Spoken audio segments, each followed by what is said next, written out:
핫한 이슈를 쉽고 재미있게 풀어드립니다. 프리한 리뷰! 네, 흥미로운 연예가 소식을 쏙쏙 골라 리뷰해보는 시간인데요. 함께해 주실 기자님들 모셨습니다. 안녕하세요. 안녕하세요. 오늘은 어떤 따끈따끈한 연예계 소식 준비해 주셨나요? 오늘은 이 대사 한마디면 다 설명이 됩니다. 네. 꼭 그렇게 다 가져가만 속이 후련했냐? 슬픈 건가? 슬픈 건가? 슬픈 사람, 슬픈 사람. 따라쟁인가?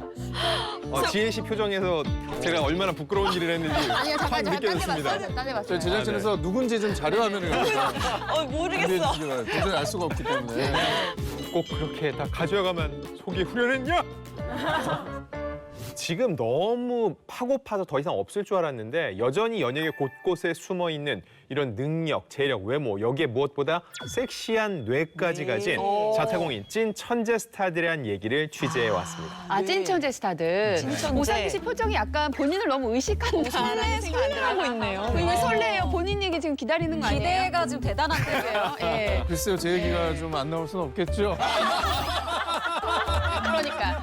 아니, 근데 되게 살짝 의식하고 언급이라도 있더라고요. 하고 지나가야 네네. 되지 않을까. 그럼 제가 빨리 언급을 하고 네. 마무리를 해드릴게요. 근데 사실은 직접 하긴 좀 그러니까. 근데 원조 내생남은 맞습니다. 맞아. 뭐 모의고사 전국 20등 했고 고등학교 때 IQ 148. 그리고 연대 경영학과 출신 찐천재 오상지. 뭐 워낙에 유명하니까요. 예. 네. 그러면 소영 씨가 네. 전국 기준으로 가장 높은 등수를 이렇게 얘기해 주시면 상진 씨는 전교 1등을 못 해봤고 저는 전교 1등을 해봤다고 맨날 놀려요. 대박이다. 반 1등도 못 해봤더라고요. 운이 또 안 떨어지는 또 우리 이지혜 씨 담당 작가가 아니 우리 지혜 언니는 유학파다. 그렇지. 우리 영어 언니 담당, 너무 영어 담당이. 미안하지만 시청률 떨어져요. 이제 적당히 하세요. 눈치껏 적당히 우리 하세요. 자제합시다. 네, 여기까지만 하세요. 네. 예. 자, 오늘은 진짜 누구한테 물어봐도 이건 반박 불가. 자타가 공인하는 연예계 최고의 찐 천재 스타, 그리고 저 스타가 저렇게 머리가 좋았나 하는 의외의 스타까지 야무지게 한번 리뷰해 드리겠습니다. 네, 좋습니다. 그럼 연예계 찐천재 스타 가장 먼저 어느 분의 얘기부터 나눠볼까요? 이분은 한국을 넘어서 전 세계에서 찐 천재로 불리는 분인데요. 바로 BTS의 아버지 하이브의 수장 방시혁 의장의 이야기를 해볼까 합니다. 방탄소년단을 탄생시킨 것만으로도 그냥 천재가 아닌가 하는 생각이 들어요. 그렇죠. 새로운 길을 열었으니까. 그 7명을 찾았잖아. 아니, 게다가 모르신 분들 많은데 진짜 훌륭한 발라드 곡들 있잖아요. 정말 많이 만드셨어요. 총 맞은 것처럼. 네, 네. 맞아요. 네. 정확하신데 일단 방시혁 씨가요 만든 곡 중에 아주 일부만 제가 소개를 해드릴게요. G.O.D의 하늘색 풍선, 2AM의 죽어도 못 보내, 비의 나쁜 남자, 백지영의 총 맞은 것처럼, BTS 피땀 눈물. 그리고 이게 저는 진짜 전국구 히트곡이라고 생각하는데요. 이 노래. 땡 플러스 가격이 착해. 이 노래 보세요. CM송. 이거 정말 수능 전에 들으면 안 되거든요. 계속 머리에 맴돌아서. 이외에도요, 이 한음저협에 이 등록된 방시혁 씨의 곡 무려 444곡이나 된다라고 알려져 있어요. 근데 이런 분들 보면은 보통 어릴 때부터 뭔가 좀 다르다고 하더라고요. 근데 방시혁 씨가 어땠을지가 사실 되게 궁금하긴 해요. 역시 떡잎부터 달았습니다. 대한민국 3대 명문고 중 하나죠. 경기고를 우수한 성적으로 졸업을 했고 서울대 미학과 91학번으로 입학을 했습니다. 그리고 어릴 때부터 공부를 못했던 적이 단 한순간도 없었다고 하고 한마디로 태어날 때부터 모태 천재였다는 건데 중요한 건 본인이 그거를 알고 있다는 거예요. 알고 있기 때문에 과연 어떤 얘기까지 했는지 직접 들어보시죠. 너무 궁금하다. 어렸을 때 어떠셨어요? 공부를 굉장히 잘하셨다면서요? 공부를 잘하고요. 천재라는 소리 들으셨다요? 네, 그 선제 소리도 들었고 공부를 바로 나왔어. 네. 네. 네. 뭐 0.1초 없이 안에 나오고. 아니 왜냐면 사실이니까 그때는. 저는 겸손한 거에 대해서는 성적표가 1111. 거의 그랬어요. 이게 좀 재수 없는 얘기지만 공부를 할 때는 소위 그런 애였어요. 그러니까 공부가 돼주셨어요. 그런 친구들 있잖아요. 그래서 너무 노력하는 건 쿨하지 않아 뭐 이런 거 있잖아요. 그러니까 공부는 약간 이렇게 쓱 봐서 1등하고 이래야 되는 거 아니에요? 이 정도로 진짜 재수가 없었다고 그러더라고요. 어머머, 맞아, 저런 친구들 있어. 가끔 저런 사람이 있어. 실제로 되게 기억에 너무 똑똑한 사람하고 앞에 있으면 되게 숨 못 쉬겠는 거 뭔지 아세요? 실제로 녹음할 때. 제가 이게 경험에 네. 그러니까 이 사람은 내가 너무 좋아해. 근데 이 사람이 뭘 말하면 되게 숨을 못 쉬겠는 거예요. 너무 똑똑한 사람 느낌이 나서. 그 정도의 그때도 그랬어요. 포스가 근데 있구나. 너무 유하고 그리고 되게 칭찬을 안 하시는 분이신데 저한테 칭찬을 해줘서 그때부터 제가 되게 자신감을 노래, 좀. 너 노래 좀 한다 이런 식으로 약간 칭찬을 하세요. 그래서 저는 더 좋았던 기억이 나요. 근데 워낙에 진짜 저런 스타일리시였던 거 기억나요. 예. 근데 이게 방시혁 씨의 재산이 3조 원이 넘는다는 기사를 제가 최근에 봤는데요. 사실 공부를 잘한다고 해서 모두 사업적으로 성공하고 재산을 많이 쌓는 건 아닌데 어떻게 이게 또 가능했을까? 그 원동력도 궁금해요. 지난 2019년 2월에 방시혁 씨가 이 서울대 졸업식 축사를 했는데 거기서 어느 정도 이유를 알 수 있었습니다. 잠깐 들어보시죠. 여러분, 저는 꿈은 없지만 불만은 엄청 많은 사람입니다. 이런 저의 성정은 제 작업, 제가 만든 회사, 일에도 똑같이 발휘되었습니다. 최고가 아닌 차선을 선택하는 무사한 일에 근무했고 더 완벽한 콘텐츠를 만들 수 있는데 여러 상황을 핑계로 적당한 선에서 끝내려는 반습과 관행에 화를 냈습니다. 외면하고 안주하고 타협하는 건 제가 살아가는 방식이 아닙니다. 자, 지금 들으셨다시피 하나로 딱 요약하자면 방시혁 씨를 움직인 원동력은 바로 불만이었어요. 한마디로 지금 세상에 안주하지 말고 타협하지 말고 더 완벽한 콘텐츠를 만들기 위해서 분노하고 불만을 가지고 노력하라는 거죠. 그리고 이 축사의 말미에는 남이 만들어 놓은 행복을 추구하지 말고 정말 심각하게 고민하라는 묵직한 조언까지 남기는데 사실 그 대학교의 졸업생 축사를 아무나 시키는 거 아니거든요. 그러니까 외국 대학 같은 경우 보면 스티브 잡스나 빌 게이츠 같은 그런 마련의 인물에게 많은 이제 기회를 주긴 하는데 우리나라 최고의 명문이라고는 또 서울대에서 방시혁 동문에게 이런 기회를 또 드린 거잖아요. 네, 이 서울대학교는요, 현재 학술 발전에 특별한 공헌을 했거나 이 인류 문화 향상에 공적이 큰 사람에게는 명예박사 학위를 수여를 하거든요. 근데 방시혁 씨가 2022년 4월에 이 학위를 수여를 받았습니다. 이유가 그룹 BTS 소속사 하이브를 이렇게 세계적인 기업으로 성장시키고 대한민국 문화예술 산업을 확장시키고 혁신시키는데 기여했다는 이유인데요. 개인적으로 이 방시혁 씨가 음악적으로도 천재지만요. 저는 경영학 박사 그 이상의 경영 능력을 가진 경영 천재라고 생각을 하거든요. 가수만 키운 게 아니에요. 맞아요. 처음에 일단 저는 BTS를 너튜브에 계속 노출을 시켜서 글로벌 팬들에게 스며들게 만든 이 방법도 저는 굉장히 색달랐다라고 생각을 하고요. 그리고 BTS가 이만큼 성장한 후에 2022년도부터 군입대를 시작을 하잖아요. 이때 공백과 수입이 적어지는 걸 최소화하고자 꾸준히 인수합병을 하고 또 새로운 그룹을 탄생을 시키면서 BTS에 대한 의존도를 낮추려고 이 노력을 하는 모습도 사업가로서 정말 천재적인 수완이 있다라고 생각이 듭니다. 저는 문득 예전의 기억이 떠올랐는데 예전에 제가 투자 관련 컨퍼런스를 진행한 적이 한 번 있어요.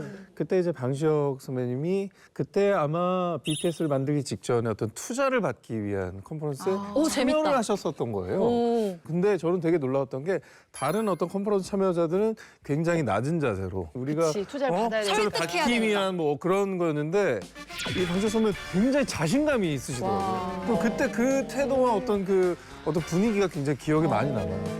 결국에는 진짜 뭔가를 해낼 수 있었다는 자신감이 있었기 때문에 그렇게 투자를 받는 입장에서도 되게 당당하게. 그 앞에 숨을 좀 쉬었어요. 나는 힘들었는데 솔직히 괜찮았어요. 아니 뭐 나만 그랬나? 저는 이제 노래하는 사람이 아니라서. 그래 나만 그랬나? 네, 제가 오디션을 또 보는 지금 사람은 얘기하니까 또 아니니까. 손이 안 쉬어지네. 제가 또 그때도 출연료를 제가 받았지 않았겠습니까? 그때 그 출연료를 받지 말고 그냥 그걸 투자를 할 거예요. 네, 우리 세계적인 찐 천재로 거듭나고 있는 방시혁 씨. 다음엔 또 어떤 신화를 써내려갈지 기대가 됩니다. 자, 다음으로 소개해드릴 스타도 방시혁 씨 못지않게 대한민국 국민 모두의 고개를 끄덕이게 만드는 연예계 대표 찐 천재라고 들었습니다. 개인적으로 저도 인정합니다. 이거는 인정 안 할 수가 없는 분이거든요. 근데 학위가 달라, 학위가. 그럼요. 맞아. 학위 레벨이 달라. 소위 말해서 클래스가 달라요, 이분은. 이런 게 가능할까 뭐 이런. 예. 1998년 포크밴드 미선이의 보컬로 데뷔했습니다. 이분은 그래서 오사랑, 보이나요 등 시적인 노래말과 서정적인 멜로디로 마니아층을 굳건히 구축했는데 실력파로는 누구에게도 뒤지지 않는 가요계 천재적 음유시인 루시드 폴입니다. 일단 넘사벽이라는 표현을 좀 외람되지만 써야 될 것 같아요. 학력만 들어도 이 소문이 어느 정도 납득이 되실 것 같은데 일단 1999년 우리나라 최고의 대학으로 불리는 서울대학교 응용화학부를 졸업했습니다. 그리고 2004년 스웨덴 왕립공과대학에서 재료공학 석사를 마치고 2008년에는 세계경제포럼에서 선정한 최상위 26개 대학 중 하나인 스위스 로잔 연방공과대학 대학원에서 생명공학 박사 학위까지 받은 연예계 유일무이 학벌을 가진 공학 박사 출신 뮤지션입니다. 심지어 유학 도중에 2007년도에는요, 이 한국인 최초입니다. 최초로 스위스 화학회 최우수 논문 발표상을 수상하기도 했었거든요. 이 논문 발표 당시에 루시드 폴 씨가 갓을 쓰고 두루마기 한복을 차려입은 복장으로 논문 발표를 해서 화제를 모으기도 근데 했어요. 끼가 있으셔. 보면. 그러니까 뭔가 가슴이 뜨거워져요. 저 지금 약간 이 사진 보면서 이분 보통 분 아니신 것 같은데. 어쨌든 눈에 확 띈다 진짜. 네. 제가 취재를 해보니까 실제로 저 복장 덕분에 발표도 더 많은 학자들에게 주목을 받았다고 하고요. 세계적으로 유명한 과학 잡지인 네이처 케미스트리에 주목할 만한 연구로 소개된 걸 넘어서 미국 약품 특허까지 취득을 했고요. 공학계통에서 아주 대단한 성과를 냈던 석학이었던 거죠. 야, 이 정도면 더 하셨어도 참 좋지 않았을까 생각이 드는데 또 반대로 또 음악도 너무 잘하신 거잖아요. 그러니까 그렇죠. 예, 대한민국 과학에서 아주 독보적인 어떤 뮤지션 아니겠습니까? 정말 찐 천재라는 생각이 드는데요. 실제 루시드 폴의 이 앨범이 한국 대중음악 100대 명반에서요. 무려 2개나 올라와 있거든요. 노랫말이 아름다운 뮤지션으로 손꼽을 정도로 가사가 상당히 시적인데요. 아, 고등어 좋은 고등어 노래입니다. 좋아요. 너니 넘는다는 서울의 꽃등심보다 맛도 없고 비린지는 몰라도 고등어 입장에서. 예. 가난한 그대 날 골라줘서 고마워요 수고해 고등어 보면서 울 것 같아요. 갑자기 마음이 편안해진다. 어떻게 이렇게 발상의 전환을 할까요? 오, 신기해. 네, 근데 좀 고민될 것 같은 게 이렇게 2개를 다 너무 잘하면 내가 이제 어떤 길로 가야 되나 좀 고민이 있을 것 같거든요. 그러니까 결국 선택을 해야 하는 문제인데 정작 루시드 폴 본인은 고민을 해본 적이 전혀 없었다고 합니다. 아니 공부를 그렇게 했는데 물론 음악도 좋지만 이게 좀 아깝지 않냐 소위 말해서.